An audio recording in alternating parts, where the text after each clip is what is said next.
यानंतर पुढची बातमी परभणीतली। सध्या परभणीमध्ये चांगलीच थंडी आहे। सुरुवातीला गुलाबी वाटणारी थंडी हळूहळू मात्र बोसरी वाटू लागली आहे। त्यामध्ये आज परभणीचं तापमान 10 अंश सेल्सिअस एवढं होतं आणि वाढत्या थंडीमुळे शहरासह ग्रामीण भागातील जनजीवन सुद्धा विस्कळीत झालंय। सकाळी बाजारपेठेतील व्यवहार उशिरा सुरू होत आहेत, परंतु मैदानं उद्यानांवर व्यायामासाठी येणाऱ्यांची संख्याही वाढायला लागली आहे।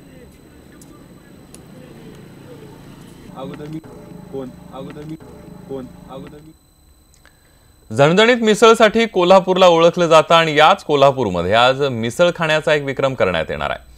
Continental institute of hotel management यांच्या वतीनं दिग्विजय भोसले या शेफनं हा विक्रम करण्याचं ठरवलेलं आहे आणि सकाळी 9 वाजल्यापासून कोल्हापूरकर मिसळवर ताव मारताना दिसतात।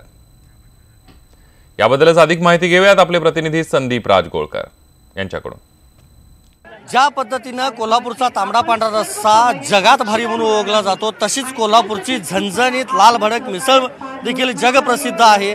आणि मी सध्या आहे कोल्हापूर शहरातल्या रंकाळा तलावाच्या पदपद उद्यानावर।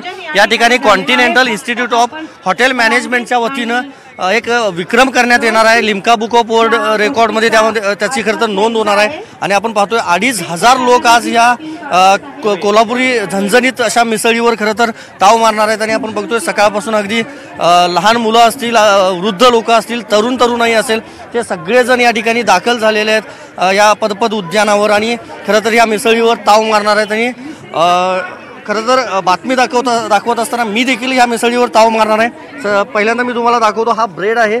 कोल्हापुरी मिसळ तर ओळखताच तुम्ही, पण दुसरीकडे हा कांदा आहे आणि त्याच्या आतमध्ये हा शेव आहे, शेव चिवडा आहे। त्याच्या आतमध्ये मटकी देखील असते, ज्याला मोड आलेले असतात, आणि बटाट्याची भाजी असते। अशा पद्धतीनं खरं तर हे एक वेगळं मिक्सचर असतं आणि त्यानंतर त्याच्यावर घ्यायला लागतो तो खरं तर पातळ भाजी म्हटली जाते त्याला कोल्हापुरी भाषेमध्ये। अगदी आपण पाहिलं तर हे लाल भडक रंग आहे, याचा कट आहे आणि ही यामध्ये ओतावी लागते। खरं तर जर एखाद्याला वरचा जर कट हवा असेल तर तो कट देखील आपण घेऊ शकतो। आणि जर पाहिलं